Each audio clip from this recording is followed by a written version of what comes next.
Thank you, thank you. The following is one of my voiceover demos. If you're a voiceover artist and you would like to advertise one of your demos on my podcast, please send an MP3 to thedrill12, all one word, at gmail.com. That's thedrill12 at gmail.com. Back in a minute. Americans love scenery. We want to see it all, from one coast to the next, Mount Rushmore down to the Everglades. So hop into a Chevy Malibu and take the scenic route. It's the car you knew America could build. There's a place where people count on friendships they can trace back generations, where they can count on the same stool at the coffee shop waiting for them every morning. This place is called Glen Ellen, and you can find it in every bottle of Glen Ellen wine. This is craft brewed Herman Joseph's, the smoothest, easiest drinking specialty beer in the entire solar system.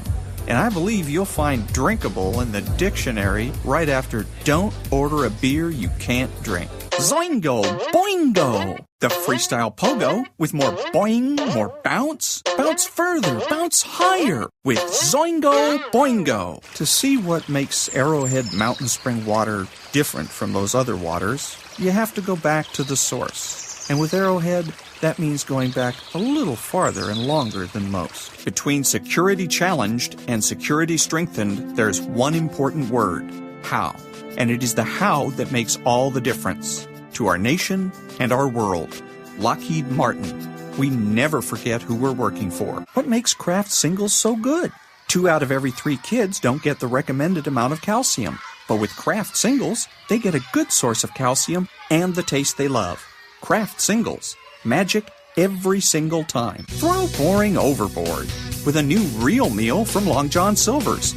A meal worthy of a plate, just $4.99. Only at Long John Silver's. We may not all be geniuses, but we can all do something smart. Introducing the Hyundai 199 Sonata Lease. It's a smart deal on a really smart car.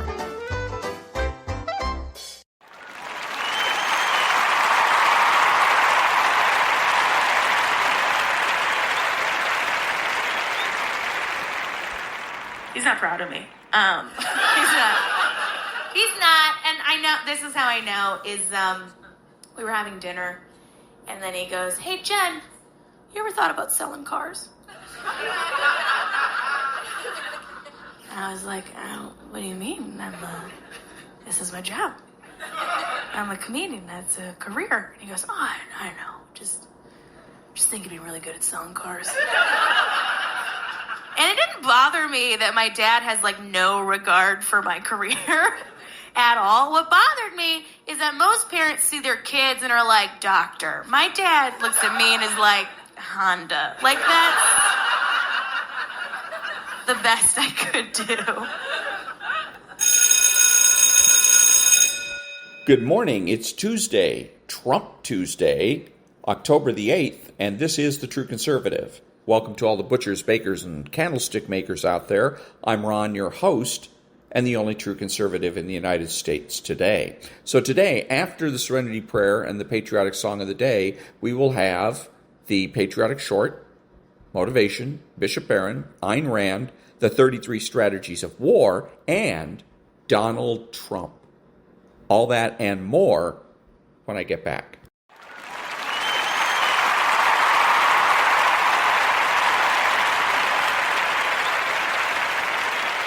God, grant me the serenity to accept the things I should not change, the courage to change the things I should, and the wisdom to know the difference. Amen. Ladies and gentlemen, please remain standing and remove your hats for the national anthem of the United States of America.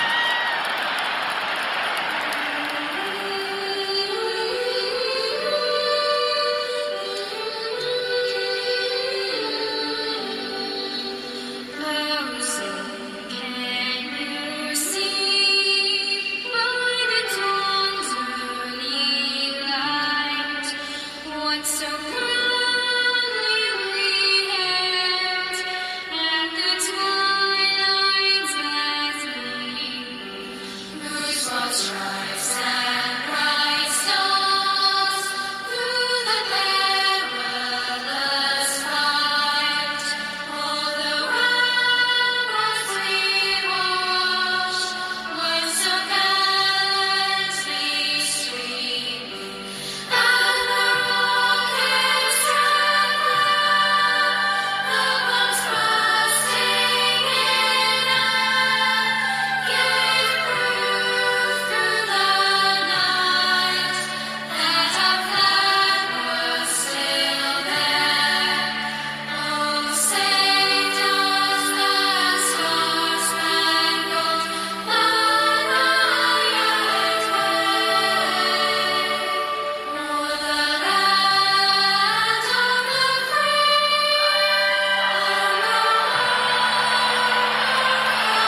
Thank you. So now we have the headlines from the Eyewitness News KABC website.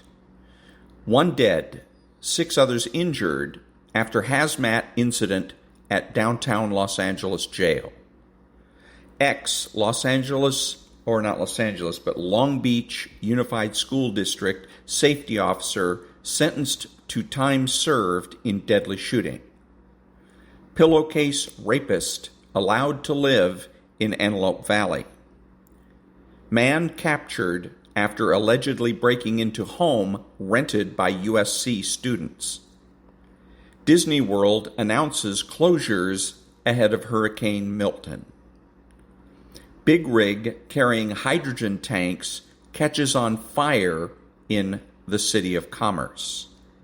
Suspects smash through door during pharmacy burglary in mid-city. Mexican mayor killed less than 1 week after taking office. Hurricane Milton returns to Category 5 strength. Dodgers pitcher Walker Buehler robbed at Santa Anita Park in Arcadia. Last of the evacuation orders lifted 1 month after line fire erupted. And that was the headlines from the KABC Los Angeles website. Back in a minute.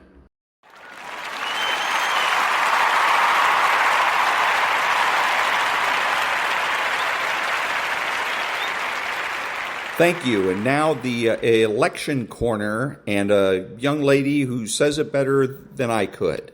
I would rather vote for a man who is convicted on 34 felony counts, but who is willing to put America first, than to cast a vote for Kamala Harris and Tim Walz. These people are showing us exactly who matters to them. They are showing us every single day who they care about. They have $750 in aid that they are willing to give out to American citizens who have literally lost everything. People's towns, everything have been completely wiped out. They get $750. But when it comes to Ukraine, when it comes to funding other countries, when it comes to rolling out the red carpet and letting millions and millions and millions of illegals come in, you have money for that. You have money to put illegals up in hotel rooms. You have money to send our tax dollars to other countries who's doing God knows what with it. But when we have American citizens here, when they are suffering and who have literally lost everything, our government is MIA. See, this is why I like to vote for facts over feelings instead of looking at how nice a person pretends to be. Anybody can put out a good image. Anybody can make themselves look good. But when it comes down to it, look at what they're doing with the money. Look at who is getting the money. And every registered voter should pay attention to this. Pay attention to how this government is spending your tax dollars. When you go to the poll, think. And that was a young lady who had something to say about the election. Back in a minute.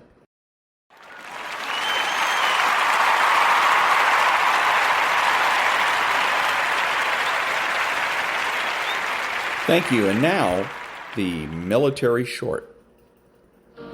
On December 4th, 2006, in the midst of combat operations in Iraq, 19-year-old Ross McGinnis, who was then a private first class, and his platoon were on a mission to curb sectarian violence in the area. While manning his M2 50 caliber machine gun, an insurgent's grenade suddenly fell through the gunner's hatch on the vehicle. With no time to waste, Private McGinnis shouted, "Grenade!" alerting his crew and giving them time to prepare for the blast. In a split second, Private McGinnis faced a harrowing choice. He could leap to safety, escaping the imminent danger. Instead, he chose a selfless act of bravery. Determined to shield his fellow soldiers from harm, he covered the live grenade with his own body, pinning it between himself and the vehicle. The grenade detonated, and Private McGinnis absorbed the brunt of the explosion, which proved fatal. His selfless act of heroism saved 4 soldiers from certain serious injury or death. And that was the patriotic short. Back in a minute.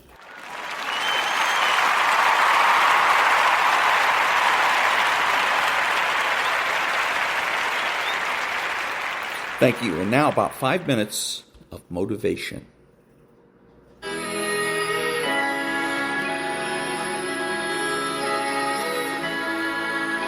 When we think we are unworthy, it means that for some reason we believe that we have to prove we have a right to our space on the planet, in life, as we are, being who we are. And that means that we will do all manner of wonderfulness to prove we deserve to be here. And usually, some of the common things are we overcommit, overgive, we overdo, we over excuse, we overcompensate, and we stay in difficult, desperate, hurtful, harmful situations much longer than it is wise or productive to do so. Worth. What it is that you expect from the world in response to who you are. It's very different from value. Self-value means how you hold yourself within yourself and what you expect as a result. Now, in order to get to the worth, if you're not holding yourself within yourself as worthy, then what you expect from the world is surely going to hurt you.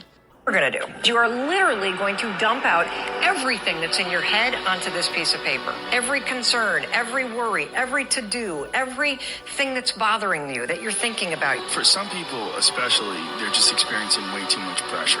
And that pressure, a lot of times, it's just an imbalance in perspective. And discipline is a matter of the imposition of order, and the order is necessary, especially for people who are hopeless and nihilistic.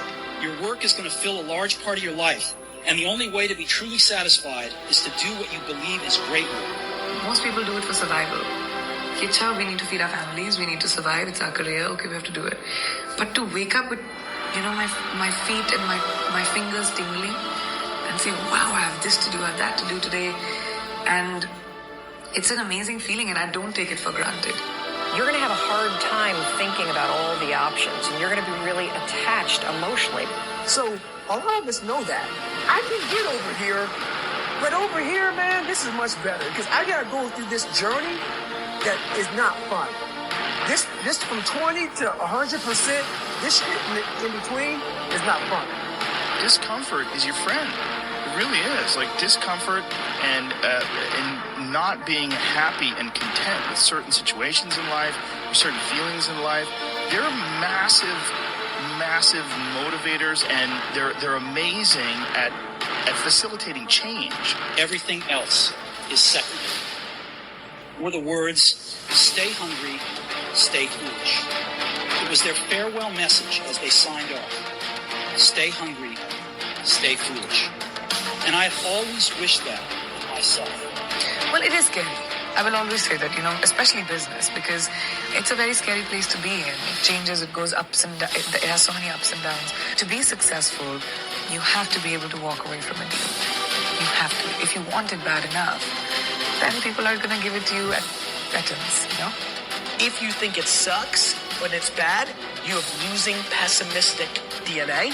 And if you think it's awesome and phenomenal, you have optimistic winning DNA. And I believe that to be true. And so, correct. That's why people got to understand what is in us. We have no idea until we start trying hard. Is it as enjoyable as it can be? And we all know that there's a spectrum for that enjoyability. Like we've all had times in our life where it's not been so great. And then times in our life where everything came together like, what a fucking great day. Woo!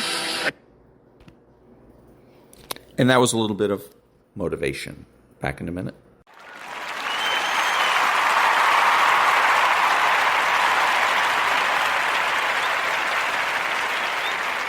Thank you. And now a little bit of meditation. It's a room with a fireplace with rain and thunder outside.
And that was a little bit of meditation.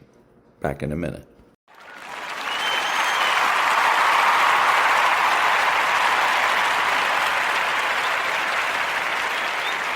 Thank you. And now the Daily Stoic. Wealth and freedom are free. Freedom isn't secured by filling up on your heart's desire, but by removing your desire. Epictetus, Discourses 4.1.175. There are two ways to be wealthy: to get everything you want, or to want everything you have. Which is easier right here and right now? The same goes for freedom. If you chafe and fight and struggle for more, you will never be free. If you could find and focus on the pockets of freedom you already have, well, then you'd be free right here, right now. And that was the Daily Stoic by Ryan Holiday. And now, Bishop Robert Barron. The kingdom of God is at hand, and listen to his language. Repent and believe in the gospel. The word there behind repent in Greek is metanoiate. Literally, meta means beyond in Greek, and then noia is derived from nous, which means mind. What he's saying literally is, go beyond the mind you have. Think about it for a second. Fellow sinners, listen to me. What's the mind that we have? It's the mind of the world. What matters is wealth and power and the opinion of others and being a success and all of this. That's the mind that the world has bequeathed to us. It's a fallen mind. It's a compromised mind. Jesus is saying here, get beyond that.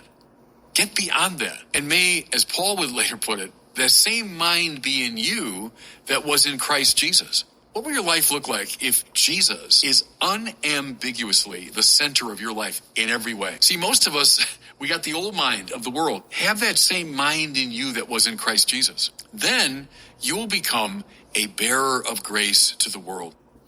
And that was Bishop Robert Barron. And now, the Ayn Rand thought of the day. That you know as well as I do that the majority today has no choice. What do you mean? The majority has never been offered a choice between controls and freedom. You know that both parties today are for socialism, in effect, for controls, and there is no party.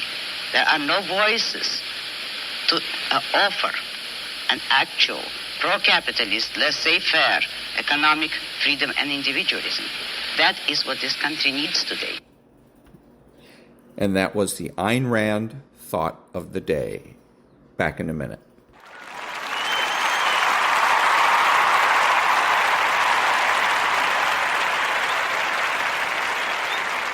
Thank you. And now the 33 strategies of war. In a world dominated by appearances, in which value is determined by public presence, terrorism can offer a spectacular shortcut to publicity. And terrorists accordingly tailor their violence to the media, particularly television. They make it too gruesome, too compelling to ignore. Reporters and pundits can profess to be shocked and disgusted, but they are helpless. It is their job to spread the news, yet in essence, they are spreading the virus that can only aid the terrorists by giving them such presence. The effect does not go unnoticed among the small and powerless, making the use of terrorism perversely appealing to a new generation. Yet for all its strengths, terrorism also has limitations that have proved the death of many a violent campaign, and those opposing it must know and exploit this. The strategy's main weakness is the terrorists' lack of ties to the public or to a real political base. Often isolated, living in hiding, they are prone to lose contact with reality, overestimating their own power and overplaying their hand.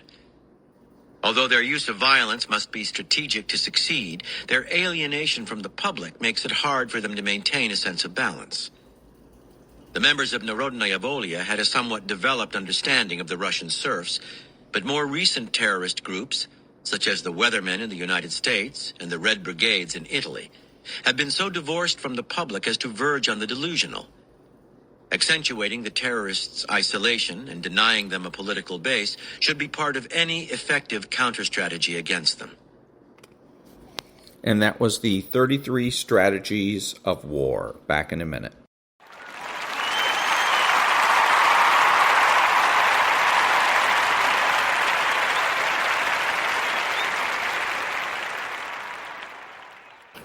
Thank you. So you may as well, if you're a Democrat, you may as well consider at least voting Republican, because in the state of California, one of the big shots in the Democrat Party, Gloria Molina, just switched parties, went from Democrat to Republican. And what's remarkable about that in the state of California is that the Democrats own this state.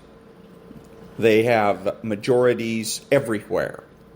And so for a Democrat, particularly Gloria Molina, who has been in California politics for quite a long time, to switch parties is saying something. So, and also, Mr. Alan Dershowitz is leaving the Democrat Party. He announced that today, and he's not becoming a Republican. He's going to become an independent, but still, the Democrat Party is losing a lot of people.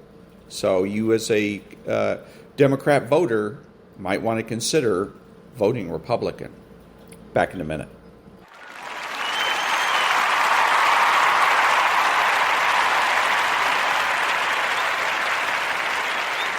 Thank you. Now it's Stu Dog.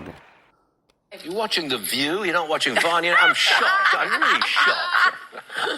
Good morning, Maria, and good morning, everyone. Look, the Southeast takes a double hit. First came the devastation of Helene, now comes Hurricane Milton. It's piling disaster on disaster. 150-mile-an-hour winds, a storm surge of 15, maybe 20 feet on parts of the Gulf Coast. The mayor of one town in Milton's path says, if you don't get out, you'll die. Homeowners insurance rising. Property taxes rising. FEMA doesn't have enough money. Fox's Peter Doocy asked the White House press secretary why the Biden-Harris administration is giving Lebanon $157 million, but there's not enough for American disaster victims. Karine Jean-Pierre stormed out. Tempers rising. Kamala Harris kept her cool on 60 Minutes, but failed to answer basic questions about taxes and the border. Now she moves on to the very friendly territory of The View, Late Night with Stephen Colbert and Howard Stern. Let's get to the markets. A lot of selling on Monday as interest rates rose. Today, fairly quiet so far. The Dow, S&P, and NASDAQ all have small gains. The yield on the 10-year Treasury staying around 4%, actually going up to 4.04. The 2-year slightly below 4%. It's at 3.99. Bitcoin, $62,000 and change. Gold, that's $2,665 an ounce, down a mere 70 cents. Oil holding around the mid-70s level, it's at 75.53. Gas, $3.18 for regular, up 1 cent. Diesel, $3.58, up 2 cents. On the show today, an Israel supporter pushed and shoved by pro-Hamas demonstrators in New York City. He had his nose blooded. Donald Trump pays his respects at a memorial for October 7th victims. Kamala Harris and First Gentleman Doug Emhoff planted a tree in memorial at their official residence in D.C. She said, "We must never forget." We're going to take you to Asheville, North Carolina, the epicenter of the destruction from Helene. And we'll take you to the path of Milton, likely to make landfall on Florida's Gulf Coast in the next 36 hours. Tuesday, October the 8th, 2024. And all that misery, and Fox News is making a profit off of it all. Non-profit news now. And one word about the guy that was that got involved in the protest and got banged around. It's like I said, the true conservative never goes looking for trouble. Okay? Now, I can't stop you from going looking for trouble, but if you do, don't come crying to me when you get your nose bloodied. Back in a minute.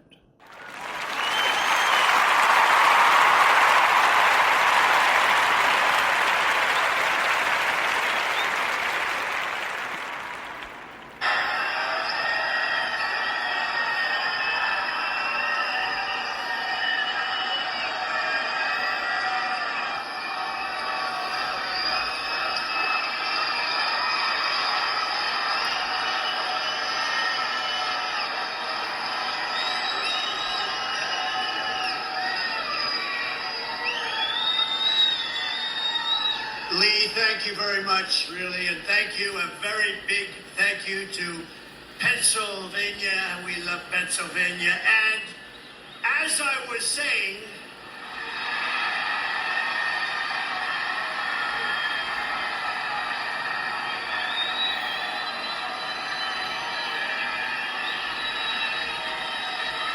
love that. I love that chart. I love that graph. Isn't it a beautiful thing? But also beautiful because look at the number. That's the day I left office. It was the lowest Border Patrol, the lowest it's ever been. Illegal immigration. Today it's out of control. But I love it for other reasons too. You know that. So thank you very much, and thank Lee and what Lee has done with that song. And it's such an honor to have it.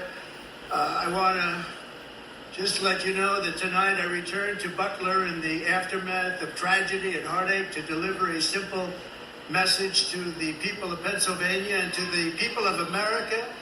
Our movement to make America great again stands stronger, prouder, more united, more determined, and nearer to victory than ever before. We're going to make America great again.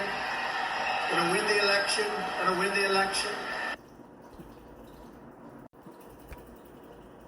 All right, now, this story that I want to talk about with Bill O'Reilly and Stephen A. Smith, I'm doing for one reason. If the name were Trump instead of Emhoff in this story, it would be all over the news right now. And yeah, Trump's running for president and Emhoff is married to the woman who's running for president, but still. Daily Mail, echoed by the New York Post, has a story, and I know, Post, Daily Mail, but just listen. Doug Emhoff, Kamala Harris's husband, accused of striking a woman he was on a date with at the Cannes Film Festival back in 2012. They say they have 3 friends of the woman who talked to them about this, that she had told them this afterwards. One is a male, at least one of them is a female. The guy says that she called him from the car with Doug, that maybe they had been drinking, and he didn't like how she talked to the valet to get to the front of the line. He smacked her, she smacked him back.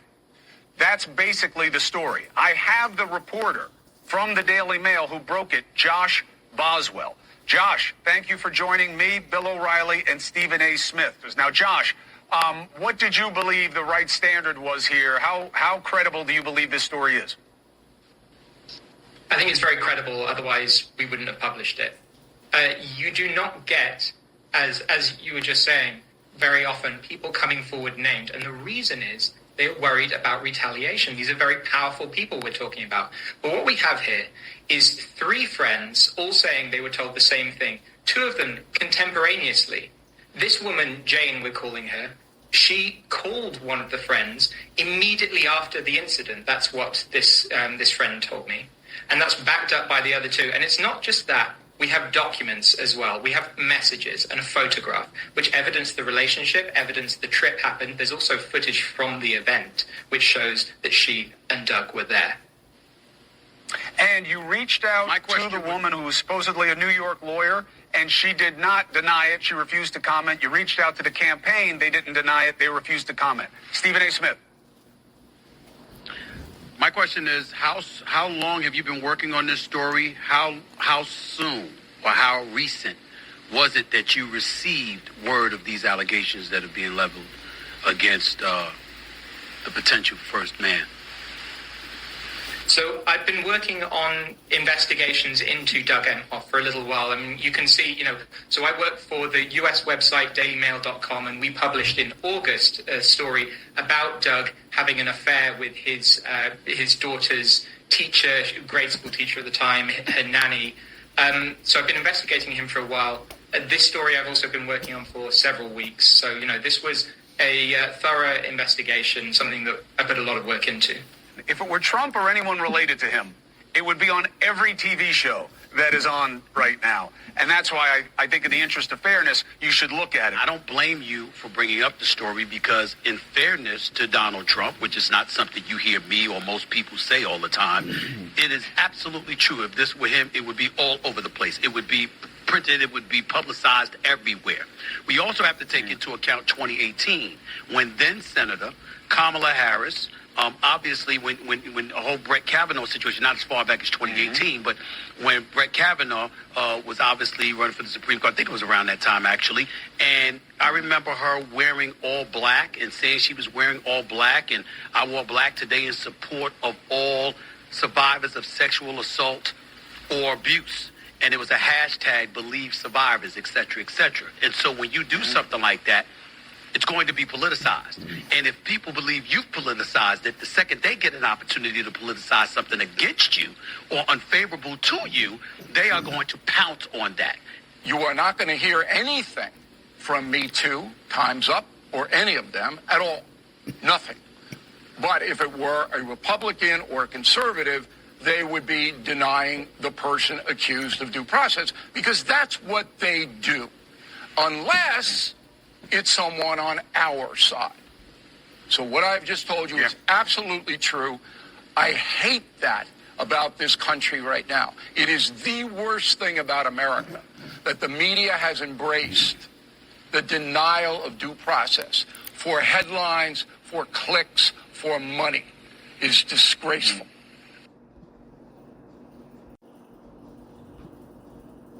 Listen, this morning I'm dead ass pissed the fuck off.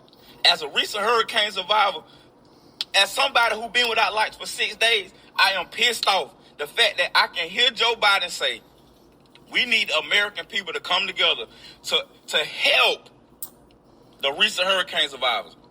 Why the fuck we got to come together to help ourselves? We didn't have to come together when y'all sent $30 billion to the Ukraine.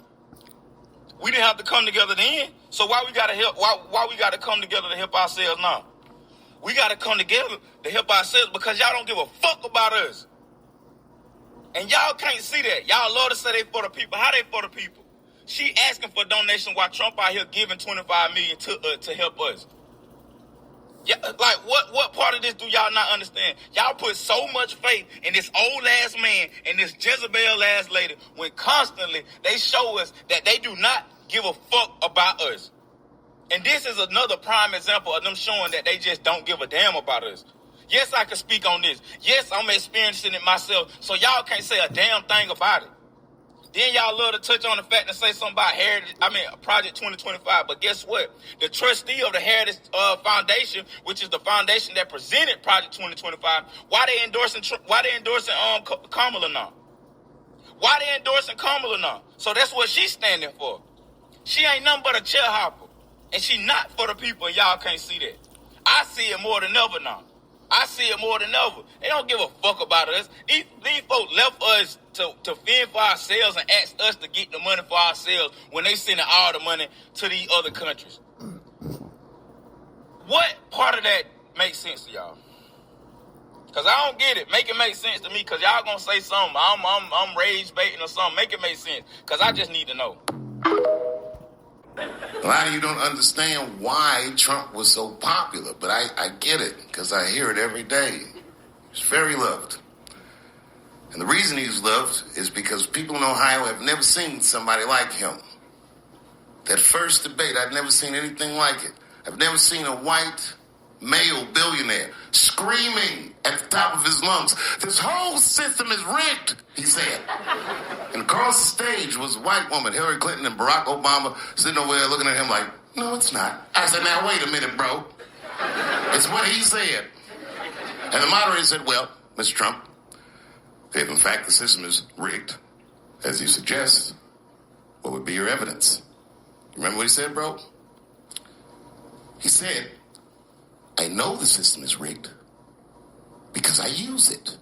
I said, God damn.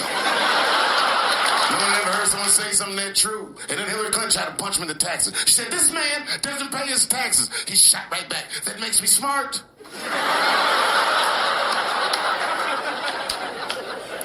And then he said, "If you want me to pay my taxes, then change the tax code.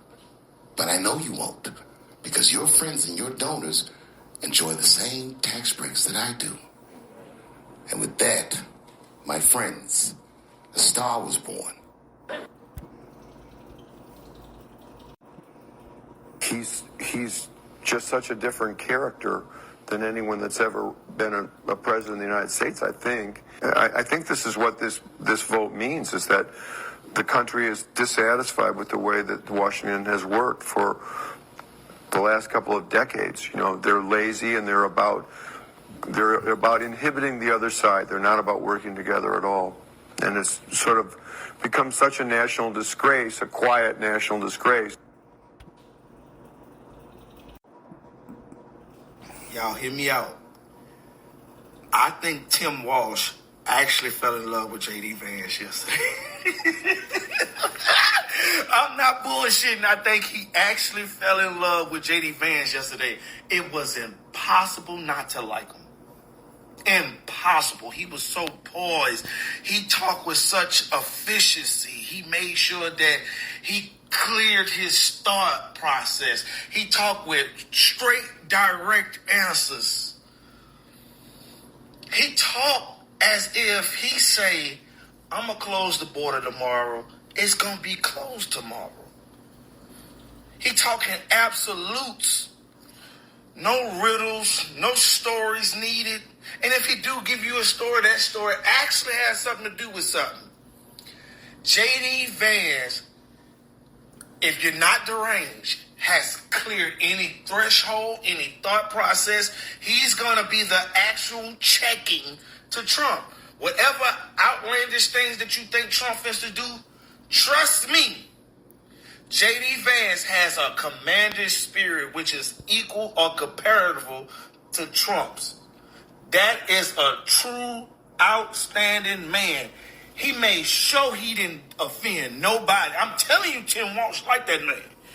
You know he like tampon. So fuck him all in.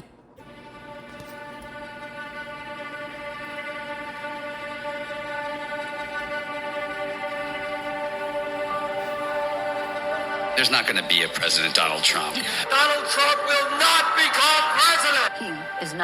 Donald Trump is not going to be president of the United States. Take it to the bank. I guarantee it. All right. I think that man will be president of the United States right about the time that spaceships come down filled with dinosaurs and red capes.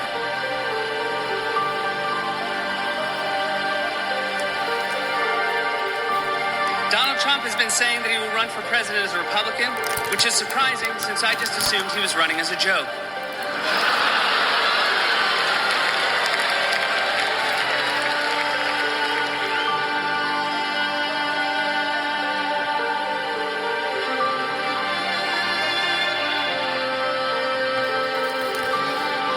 Donald Trump, just last week, he confirmed to the National Review that he is again considering a run in 2016. Do it. Do it. Look at me. Do it. I will personally write you a campaign check now on behalf of this country, which does not want you to be president, but which badly wants you to run. I continue to believe Mr. Trump will not be president. Mr. Trump will not be president. He will never be president of the United States. And we better be ready for the fact that he might be leading the Republican ticket next. I know you don't believe that, but I want to go on. Sorry to laugh. Okay, here we are. And which Republican candidate has the best chance of winning the general election? Of the declared ones, right now, Donald Trump.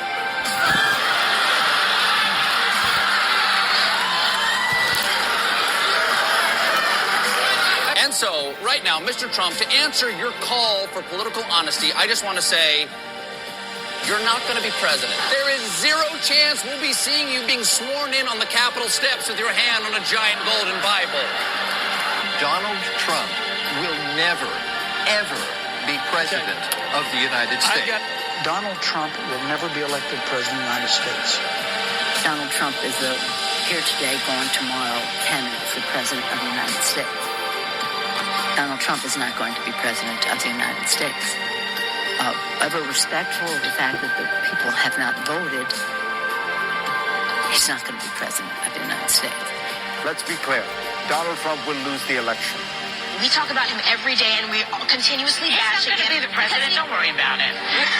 Exactly. It's a wake-up call to the Republican Party. Despite Boris thinking that Donald Trump can win New York, the presidential race is over. Could I just cut through? I have one thing to say, one thing only. And that is that this race is over. President Obama will go down as perhaps the worst president in the history of the United States! Exclamation point. At real Donald Trump. Well, at real Donald Trump. At least I will go down as a president. When you stand and deliver that State of the Union address, in no part of your mind or brain can you imagine Donald Trump standing up one day and delivering a State of the Union address? Well, I can imagine it in a Saturday night skit.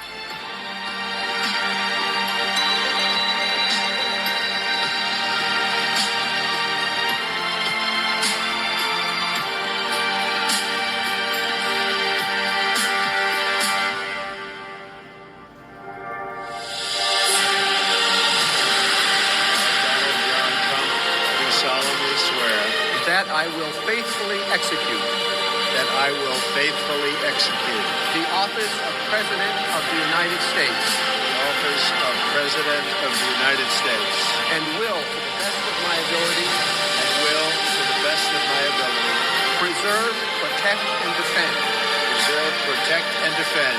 The Constitution of the United States. The Constitution of the United States. So help me God. So help me God. Congratulations, Mr. President.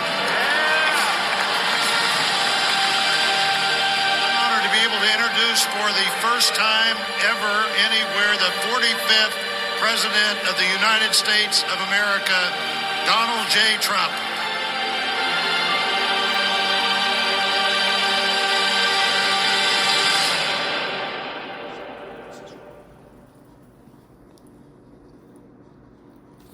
And that was Donald Trump. Back in a minute.